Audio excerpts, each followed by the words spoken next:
ఓం సదాశివసమారంభాం వ్యాసశంకరమధ్యమాం అస్మదాచార్యపర్యంతాం వందే గురుపరంపరాం. జ్యోతిషశాస్త్రాన్ని భావితరాల వారికి ప్రసాదించిన ఋషుల యొక్క పాదపద్మాలకి నమస్కారం చేసుకుంటూ, అలాగే నాకు ఈ జ్యోతిష విద్యను నేర్పిన గురువర్యులు జ్యోతిష బ్రహ్మ కీర్తిశేషులు శ్రీ ఈరంకి సూర్యనారాయణమూర్తి గారు, సూర్యశ్రీ దైవజ్ఞ గారి యొక్క పాదపద్మాలకి నమస్కారం చేసుకుంటూ, ఓం శ్రీ మహాగణాధిపతి నమః, శ్రీ గురుభ్యో నమః, హరి ఓం. వీక్షకులందరికీ నమస్కారం. కర్కాటక రాశి వారికి ఈ వారంలో కేవలం చంద్రుని యొక్క అనుకూలత మాత్రమే ఉన్నది.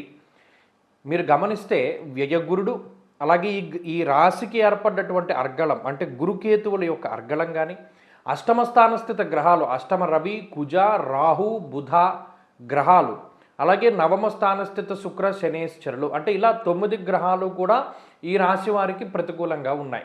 వారాంతంలో కేవలం చంద్రుడి యొక్క అనుకూలత మాత్రమే ఉన్నది. అంటే వారం ప్రారంభంలో చంద్రుడు ప్రతికూలంగానే ఉండడం వల్ల 9 గ్రహాలు ప్రతికూలంగా ఉన్నాయి.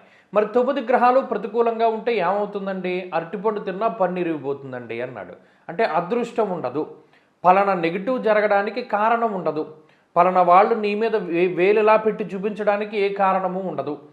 ప్రతి చిన్న విషయంలోనూ మీకు ప్రతికూలతలు రావడము, లేదా పనులన్నీ ఆలస్యం అయిపోతూ ఉంటాయి. అంటే ఇవాళ అవుతుంది ఈ పని అనుకుని 100% ఎంతో కాలంగా నిరీక్షణ చేస్తూ ఉన్న ఆ పని వాళ్ళ అవ్వదు, ఇంకొక వారం రోజులకు వాయిదా పడిపోతుంది.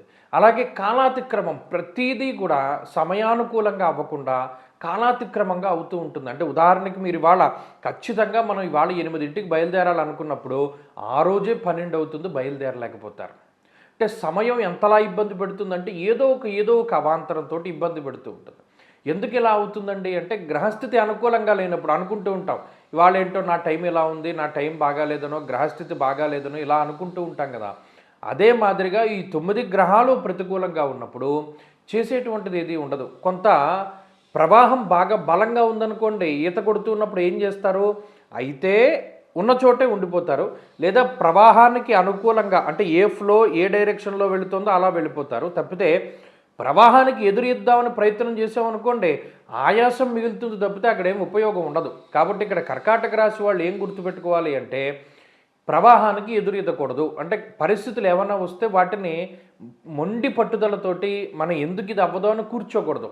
ఓకే, అవ్వలేదు కాబట్టి ఇంకో వారంలో లేదా ఇంకో రోజులో చూసుకుందామని ముందుకెళ్ళిపోవాలి.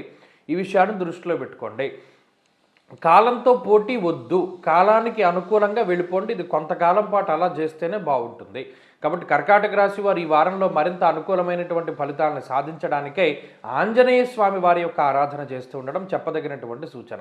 ఈ వారంలో కలిసి వచ్చేటువంటి రోజు సోమవారంగా చెప్పవచ్చును. అదృష్ట సంఖ్య 8, అదృష్ట వర్ణము తెలుపు. తదుపరి సింహరాశి.